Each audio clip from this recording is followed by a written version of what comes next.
Bienvenue dans cette nouvelle vidéo de Lexical Info. Sanctions financières ciblées contre des terroristes, portée, conséquences et implications. N'oubliez pas de vous abonner juste en bas de cette vidéo. L'État malien, à travers un arrêté en date du 8 mars dernier, par lequel le ministre de l'Économie et des Finances, Alioune Sanou, a inscrit sur la liste nationale des sanctions financières ciblées, plusieurs responsables des mouvements armés et des groupes terroristes, notifient au reste du monde, surtout les pays susceptibles de les abriter, que ces acteurs sont des terroristes.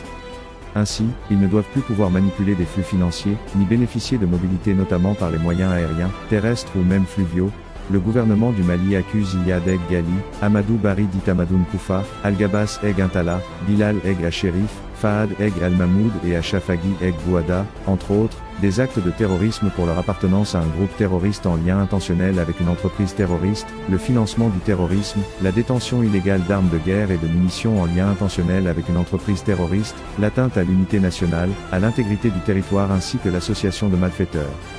Les biens et ressources économiques de ces personnes sont gelés pour une période de 6 mois renouvelable. Selon le Dr Ali Tunkara, expert des questions de paix, de défense et de sécurité au Centre des études sécuritaires et stratégiques au Sahel, CE3S, cette inscription est importante à plus d'un titre. Elle va, non seulement, permettre à l'État malien de notifier au reste du monde et en particulier les pays qui sont susceptibles de les abriter, que ces acteurs sont des terroristes.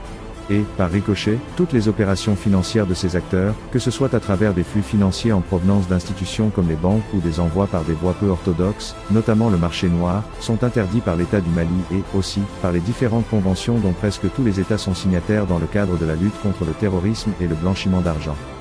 C'est un signal fort aussi pour l'État du Mali, pour dire aux pays qui les abriteraient que, du moment où ils acceptent d'accueillir les terroristes, de facto, ils les soutiennent dans les crimes odieux et financement du terrorisme qu'ils commettent au Mali voire au-delà, analyse Dr Tunkara. Il a aussi dit que cette inscription est un témoignage éloquent de l'État malien qui se conforme à l'esprit des conventions et même des droits relatifs au financement du terrorisme et à d'autres formes de criminalité. Le chercheur soutient que c'est également un message diplomatique qui est lancé à ces États susceptibles d'abriter Iyad Eg Ghali, Amadoun Koufa ou Bilal Eg Al-Sherif. Merci pour votre aimable attention et n'oubliez pas d'activer la cloche de notification. Merci.